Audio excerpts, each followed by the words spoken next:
And what do you, you're working at Mommenpop. Yeah. How'd you get that gig? There's a gentleman named Kevin Dow who's basically gotten me my last 3 jobs in succession. Okay, what does he do? He works for a company called Brown Fordman. Used to represent Ford's Gin for a while. Got you. But yeah, I spent a little bit of time in Philly. So and he's from Philly, so he connected me with a job out there. Okay. Then I came back and did a little bit of consulting work out in Sacramento at a restaurant called Tiger, a bar called Tiger. Okay. He made that call and then also connected me with the folks at Mommenpop as well. So very cool. shouts out Kevin Dow. Yeah, Kevin Dow. So he's like sort of a mentor for you. Absolutely. Yeah. Every time he calls my phone, my life like changes drastically. I'm just like, okay, like what's the next, couple months look like? That's the best part about this industry. It is. Literally a phone call. That's why I absolutely open to everybody, be nice to everybody, because you never fucking know who can help you out. You know what I mean? For sure. So Mommenpop, how long you been there?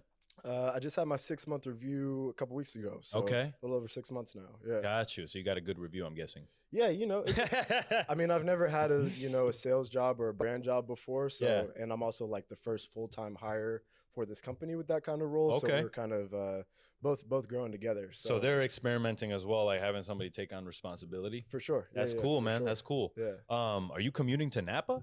So our facilities are up in Napa, and my territory is all of Northern California. So I'm bouncing around quite a bit. Yeah. Okay. And what is the actual product? Because I looked at it, I'm like, is it wine or is it citrus? Like, yeah. So the greater category is aperitif. Okay. Is what we call it. We could call it an aperitif. We could call it a vermouth.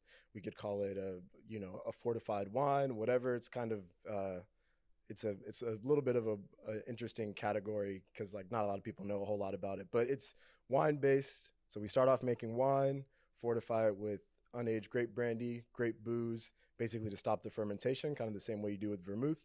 And then we're like macerating it or just like cutting it up, putting it in a tank, letting it sit for about 8 weeks, and then straining it out is pretty much the whole process. Right. Okay. Yep. And so it's pretty shelf stable?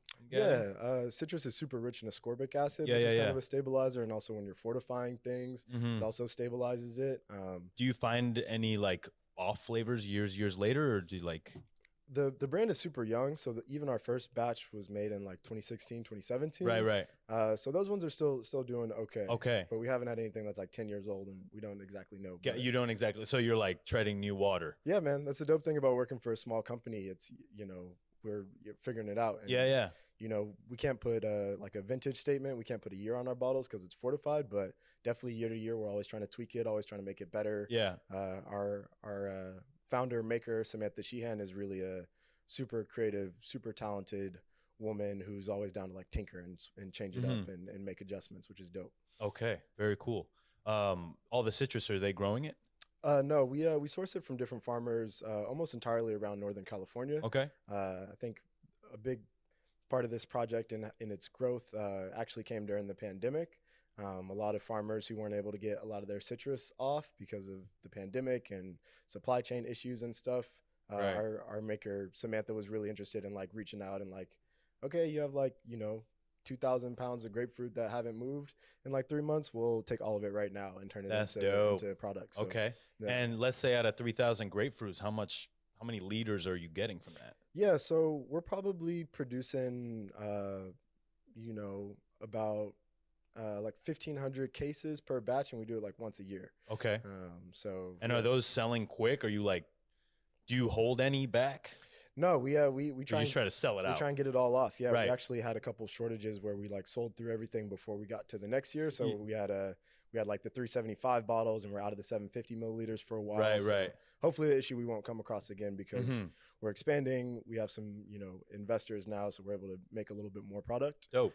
So hopefully, an issue we don't come across again. But with supply chain and everything, you never. I hear that. Do they have any other products? Yeah, so we have it's just Mommenpop, and then Samantha also makes wine as well. She makes Poe and Ultraviolet.